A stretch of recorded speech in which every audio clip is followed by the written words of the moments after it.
আমি আশা করব আপনাদের অনেক প্রত্যাশা, আপনাদের অনেক আবেগ, আপনাদের অনেক ছোট ছোট কথা, ছোট ছোট ব্যথা, আপনাদের অনেক প্রতিবাদ এর নৌকোয় ভাসতে ভাসতে যিনি আজকে রাজ্যের মুখ্যমন্ত্রী হয়ে অল্প দিনের মধ্যেই মানুষের আবেগকে স্পর্শ করতে পেরেছেন এবং দৃষ্টান্তমূলক কিছু সিদ্ধান্ত নিতে পেরেছেন।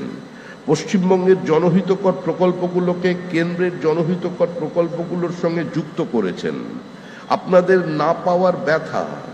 আপনাদের না শোনা কথাকে যিনি পশ্চিমবঙ্গের মানুষকে নতুন করে শুনিয়ে দিতে চাইছেন সেই শুভেন্দু অধিকারীর কাছে